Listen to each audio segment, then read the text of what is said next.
Hello, Year 2. Are you ready to carry on reading The Owl Who's Afraid of the Dark?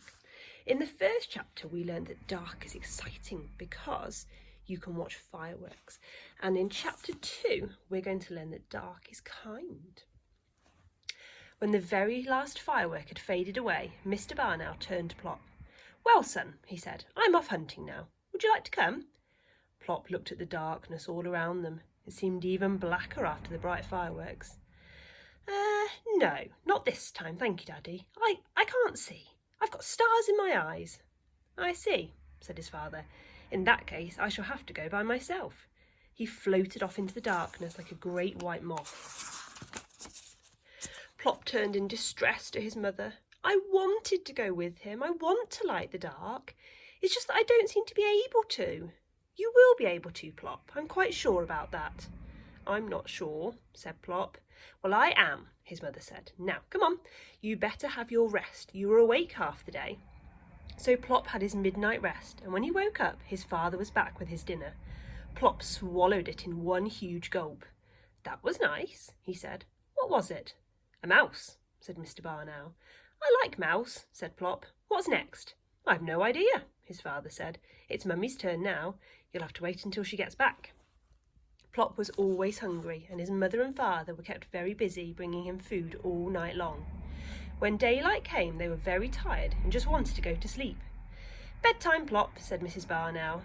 "I don't want to go to bed," said Plop. "I want to be a day bird." "Well, I am a night bird," said his mother, "and if your father and I don't get any sleep today, you won't get anything to eat tonight." Plop did not like the sound of that at all, so he drew himself up straight and tall, well, as tall as he could, and tried to go to sleep. He did sleep for half the morning, but then he woke up full of beans, or perhaps it was mouse, and he just could not go back to sleep again. He jiggled up and down on the branch where his poor parents were trying to roost.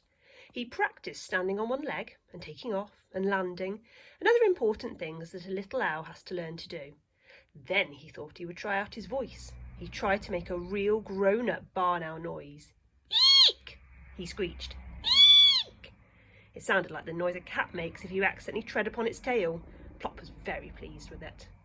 Mrs. Barn Owl was not. She half opened one bleary eye. "Plop, dear," she said, "wouldn't you like to go down into the world again and find out some more about the dark?" "Now," said Plop. "Now," said his mother. "Don't you want to hear my screech first? It's getting jolly good." "I heard it," Mrs. Barn Owl said. "Look, there's an old lady in a deck chair down there in that garden. Go and find out what she thinks about the dark." So Plop shut his eyes, took a deep breath, and fell off his branch. He did not get his wings working in time. He fell faster and faster, and finally plunged at the old lady's feet with an earth-shaking thump. "Gracious!" cried the old lady. "A thunderbolt!" Actually, I'm a barn owl," said the thunderbolt when he got his breath back. "Really?" said the old lady, peering at Plop over the top of her glasses. "I do beg your pardon. My eyes are not as good as they used to be. How nice of you to, drop in." "Well, it wasn't nice of me exactly," Plop said truthfully. "I came to ask you about something." "Did you?" said the old lady. "Now, what could that be, I wonder?" "I wanted to ask you about the dark. You see, I'm a bit afraid of it, and that's rather awkward for an owl. We're supposed to be night birds." "That is a problem," said the old lady. "Have you tried carrots?" "What?" "Don't say what. Say I beg your pardon if you don't hear the first time. I said, have you tried carrots? Wonderful things, carrots." "I don't think owls have carrots. Not barn owls, anyway." "Oh, a pity. I've always sworn by carrots for helping one to see in the dark." "I can see in the dark," said Plop. "I can see for miles and miles." "Now don't boast. It's not nice for little boys to boast." The old lady leaned forward and peered closely at Plop. "I suppose you are a little boy. So difficult to tell these days. They all look the same." "Yes," said Plop. "I'm a boy owl.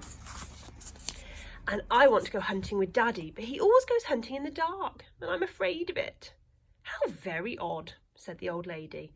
"Now, I love the dark. I expect you will when you're my age. Dark is kind."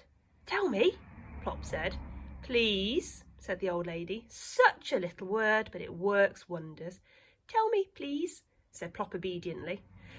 Well now, the old lady began, Dark is kind in all sorts of ways. Dark hides things like shabby furniture and the hole in the carpet. It hides my wrinkles and my gnarled old hands. I can forget that I'm old in the dark. I don't think owls get wrinkles, said Plop.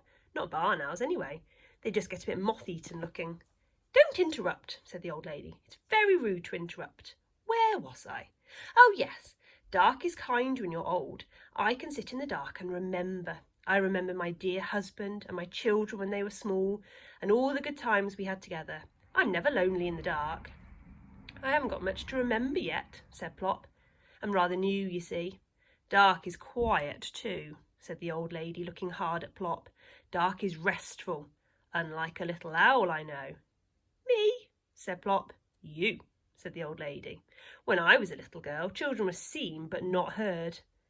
I'm not children, said Plop. I'm a barn owl. Same thing, said the old lady. You remind me very much of my son. William, when he was about 4, he had the same knackety knees. Are my knees knackety? Asked Plop, squinting downwards. I can't see them. My tummy gets in the way.